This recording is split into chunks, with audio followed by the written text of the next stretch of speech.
A black silk skin, diamond-studded nails, fur coat dragging like royalty, heels clicking like gunshots. Her presence made traffic slow down, made men stand straighter, made women adjust their crowns. She didn't walk, she glided. And when she talked, you listened. Her girls were taken care of, weekly checkups, protection, education plans, real bank accounts in their names. Pimptress wasn't just running a stable. She was building an army, an empire. She didn't sell dreams, she delivered options. "We ain't out here just shaking ass," she once told a crooked reporter. "We're shaking the foundation of a system that forgot about us." She ran Crescent City like a chessboard. Politicians in her pocket, cops on her payroll, rival pimps scared to even say her name in full. The streets called her a villain. The girls called her mama. The city called her necessary. Then everything changed. She stood on the rooftop of Club Siren, looking down at her kingdom. Storm rolled in. Lightning forked across the sky like warning signs. A bodyguard, Big Mercy, stepped out behind her. "You feel that?" he asked. She nodded. Something was off. Minutes later, betrayal unfolded in a hail of bullets. A trap set by one of her own. They tried to take her out, right there in her throne room, behind the velvet curtain, with a bottle of champagne still sweating on the table. They thought she was dead. But death wasn't ready for her. She disappeared. No funeral, no body, no answers. The city fell into chaos. Girls went missing. Rivals clawed for pieces of her empire. The foundation she built began to crumble. At the peak of her reign, Pimptress was untouchable. She didn't just run the game, she reinvented it. Her empire stretched from corner blocks to luxury high-rises. Her girls weren't victims. They were trained, protected, educated, bossed up. She gave them more than security. She gave them power. They called her Pimptress because no other name fit. Not Madame, not Queen Pin. She was an entire movement in stilettos. But power like that, it draws enemies and curses. The betrayal came during eclipse night. A rare blood moon crept over Crescent City, red and swollen in the sky. Pimptress stood on the rooftop of Club Siren, incense burning. That night, she'd lit a candle for her grandmother, Mambo Delilah, a root worker from the old bayou who taught her how to protect herself with herbs, prayers, and fire. Pimptress never forgot. While she honored the dead, the living conspired. They shot her, left her bleeding. In the ritual circle she had chalked in salt. Thought it poetic. It wasn't, because her grandmother's spirit was listening. When the blood hit the salt, the veil between worlds cracked. The spirits came, lower, ancestors, shadow walkers. They looked upon Pimptress and saw a woman who had suffered, survived, and risen. They saw her pain, her fire, her potential. They offered her a choice: die a queen or rise a guardian. She chose vengeance, she chose redemption, she chose power. When she rose from that rooftop, her body glowed like embers. Her hands pulsed with heat, her breath summoned winds. And when she spoke, her voice carried the echoes of women who had been silenced for centuries. She had become something new, a spiritual weapon, a living storm, a protector of the broken. People swore they saw a figure on the rooftops, cloaked, masked, with a beautiful large afro. They whispered, "She's back." She changed. She's haunting now. And she was, but not as the Pimptress who ruled through power and money. Now, she was something more. Faster than bullets, stronger than steel, moved like smoke, struck like thunder. Her new mission: take down everything corrupt that used to work for her. Clean the streets she once controlled. Protect the women she once trained to survive. She haunted abusers, healed the wounded, vanished into shadows, always one step ahead. They say her coat is stitched from shadow, that her stilettos never touch the ground, that she doesn't bleed anymore, she bleeds light. Now, in every alley, on every rooftop, people leave offerings, because in Crescent City, if you're in danger and you call her name with truth in your heart, she comes. And when she does, the air changes, the spirits stir, and justice walks in heels.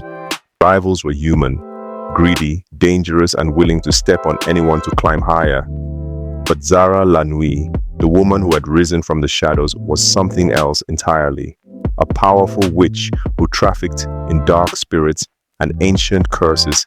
Zara had once been one of Pimptress's most loyal girls. But somewhere along the line, power had twisted her.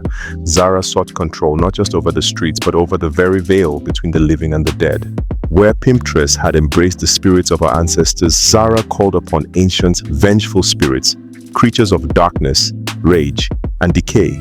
Spirits that didn't protect the weak, they consumed them. The first sign that something was wrong came when Zara's girls started disappearing. Pimptress heard the whispers, how Zara had ventured into forbidden magics, struck a pact with dark forces, and brought back not a protection but enslavement. Zara's girls weren't just working for her anymore. They were bound to her will, controlled by a shadowy power no one could escape. It was an abandoned church on the edge of town, one of those places that smelled like old prayers and forgotten sins. Pimptress stood at the door, feeling the chill of the air. A storm was gathering, but not the kind of storm anyone could see. Inside, Zara was waiting, her black eyes glinting with the fury of the spirits that surrounded her. "You should have stayed out of this, Mama." Zara's voice was soft, almost a purr. "You were never meant to be a queen, just a pimp. But now you're too dangerous for me." Pimptress stepped inside, her heels clicking like the warning of a coming battle. "You've got it all twisted. I'm the one who gave you power. I'm the one who took you in, and now you've lost your soul." Zara grinned.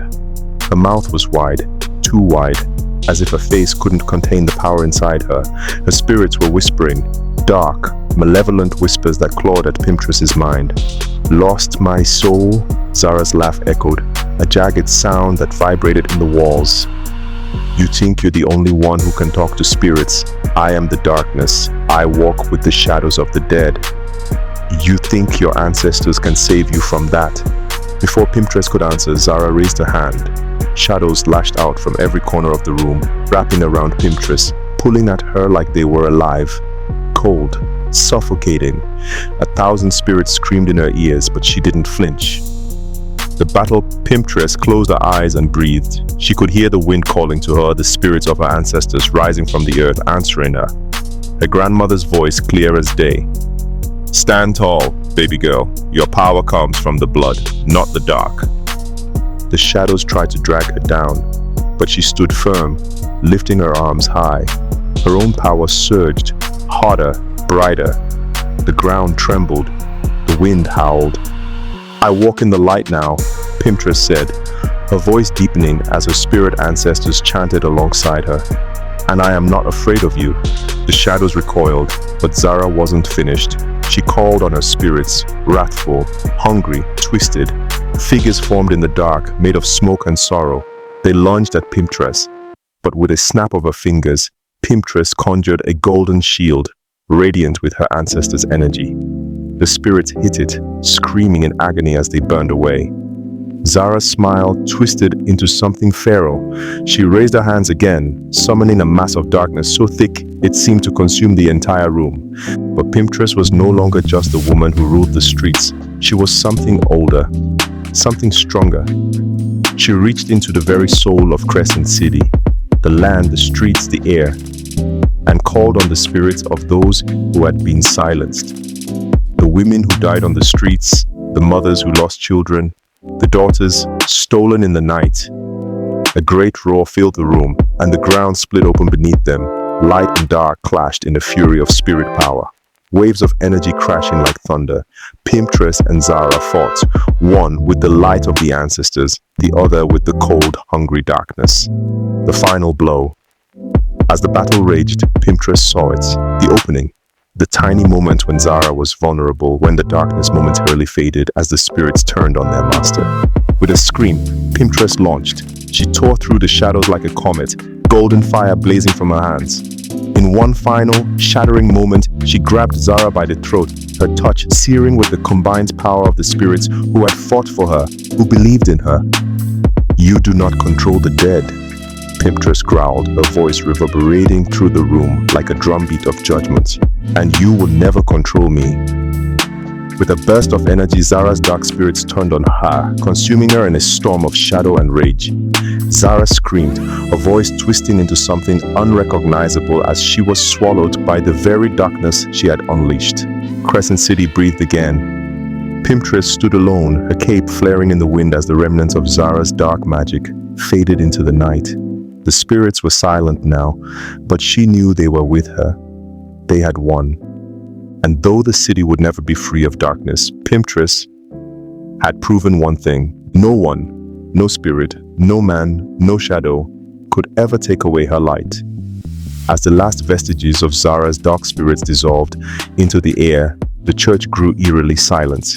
The storm outside had passed, leaving the air thick with the scent of rain and power. She looked down at Zara's broken form, the woman who had once been her protege, now nothing more than a fading memory. The city would whisper about her, their former queen, now a ghost who tried to destroy everything Pimptress had worked for. But Pimptress didn't mourn. She didn't mourn her enemies. She cleansed them. Her eyes turned toward the door, sensing the world beyond. The city would always have its darkness. There would always be those who tried to take advantage of the broken, the lost, and the forgotten. Pimptress knew it all too well. But now, she had become something more, a spirit of justice. As Pimptress walked through the streets, her boots clicking softly against the wet pavement, she could feel the weight of her responsibility.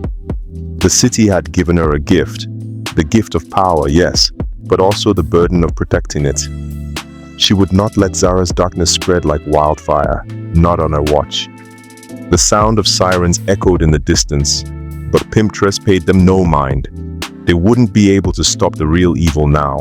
That job fell to her, and Pimptress knew this was only the beginning. There would be others, other dark forces that sought to enslave the city's soul.